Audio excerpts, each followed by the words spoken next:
तस्वीरें दिख रही हैं ये उसी हत्याकांड की है और साथ ही में आपको सुखदेव सिंह भी नज़र आ जाएंगे। करनी सेना को लेकर कई सारे विवाद जुड़े रहे, लेकिन राजपूत समाज के रिप्रेजेंटेटिव के तौर पर खुद की पहचान बताने वाले करनी सेना और वहाँ उनके ये चेहरे सुखदेव सिंह, इनकी गोली मारकर घर में घुसकर हत्या कर दी गई। अब ऐसे में सवाल यह है कि इसके पीछे उद्देश्य क्या है, मकसद क्या है, क्या आपसी रंजिश है या पहले से चला आ रहा कोई ऐसा मामला है जिसके बारे में अभी जानकारी इकट्ठा की जा रही है। लेकिन इस सीसीटीवी फुटेज में आपको वो हत्या आरोपी शख्स नजर आएंगे जो कमरे में आते हैं, सोफे पे बैठे हुए दिखते हैं। सामने दो शख्स बैठा है जिसमें एक सुखदेव सिंह है और एक शख्स जो उनकी सिक्योरिटी में है वो वहाँ पर कोने पे खड़ा था।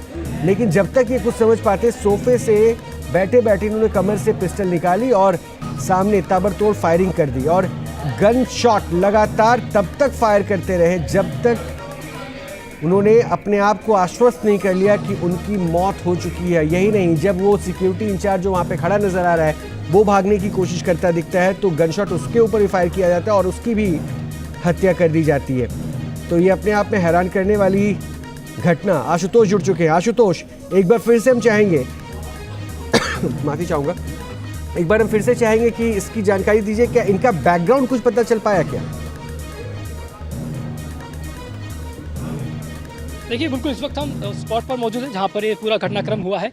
इस समय पुलिस की टीम जो है वो मौके पर मौजूद है, डॉग स्क्वाड की जो टीम है, एफएसएल की टीम है वो मौके पर मौजूद है। जो मौके से जो साक्ष्य हैं वो जुटाए जा रहे हैं और जयपुर पुलिस कमिश्नर भी खुद यहाँ मौके पर मौजूद हैं। जहाँ तक बात करते हैं हमलावरों की, तो अभी तक किसी तरह का उनका कोई बैकग्राउंड सामने नहीं आया है। क्या किसी तरह का कोई थ्रेट तो नहीं था, ये भी बात सामने। देखिए क्या होता है, जब आचार संहिता लग जाती है तब आपको अपने तमाम जो हथियार होते हैं वो सबमिट करने पड़ते हैं। अब जो क्रॉस फायर की उसमें यह भी आया है कि इनके प्राइवेट सिक्योरिटी गार्ड है उसकी तरफ से भी क्रॉस फायर की, यानी कि जो हथियार थे उसका किसी तरीके से कोई लाइसेंस शुदा हथियार वो नहीं थे। 3 बदमाश अंदर दाखिल सीसीटीवी फुटेज में दिखाई दे रहे हैं साफ तौर पे। उन्होंने जो ताबड़तोड़ 10 राउंड फायर किए हैं और सुखदेव सिंह गोगामेड़ी की जो उनको अस्पताल लाया गया तब तक डॉक्टर्स ने उनकी जो डेथ थी वो डिक्लेयर कर दी गई थी। मौके पर जमावड़ा बड़ी संख्या में यहाँ पे लोगों का दिखाई दे रहा है और किसी तरह से लॉ एंड ऑर्डर का कोई इशू ना हो जाए, क्योंकि देखिए आनंदपाल एनकाउंटर की जब हम बात करते हैं तो राजस्थान में साम्राज्य के अंदर एक बड़ा जो कानून व्यवस्था थी उसको चैलेंज हुआ था, एक बड़ा एजिटेशन वहाँ पर देखने को मिला था। और यहाँ पे अभी समय बहुत अजीब स्थिति में राजस्थान इस समय एक सरकार है जो जा चुकी है, मुख्यमंत्री जो है वो अपना इस्तीफा दे चुके हैं, नई सरकार का यहाँ पे गठन होना है, अभी उसमें कुछ तय नहीं हुआ है। और उसके पहले जब ब्यूरोक्रेसी के हाथ में सारी की सारी जिम्मेदारी, उस बीच में इतना बड़ा घटनाक्रम जब हो जाता है तो बड़े सवाल खड़े होते हैं। बहरहाल देखिए, ये श्री राष्ट्रीय राजपूत करनी सेना सुखदेव सिंह गोगामेड़ी राष्ट्रीय कार्यालय, जैसा मैंने आपसे कुछ देर पहले जिक्र किया कि ना सिर्फ उनका घर यहाँ पर मौजूद था बल्कि जो कार्यालय में अपनी जो मीटिंग्स करते थे, तमाम जो बातचीत करते थे, उनके तमाम जो आंदोलन होते थे उनकी रणनीति भी यहीं बैठकर बनाई जाती थी। ऐसा भी कुछ लोग यहाँ पे जिक्र कर रहे थे कि संभावित तौर पे किसी तरह का थ्रेट भी उनको हो सकता है। फिलहाल सोशल मीडिया पे एक जो ट्वीट है, एक जो जानकारी है वो वायरल हो रही है। इस पूरे घटनाक्रम की जो जिम्मेदारी है वो रोहित गोदारा की तरफ से ली गई है। हालांकि इसमें अभी तक कोई बहुत इस जानकारी सामने नहीं आई है, लेकिन सोशल मीडिया पे एक ऐसी पोस्ट चल रही है जिसमें रोहित गोदारा, जो कि इस समय इंडिया में नहीं है, उसको लेकर लुकआउट नोटिस भी जारी किया गया है।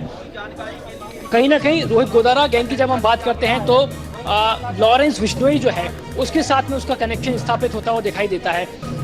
जयपुर पुलिस की तरफ से लुकआउट नोटिस जारी किया हुआ है।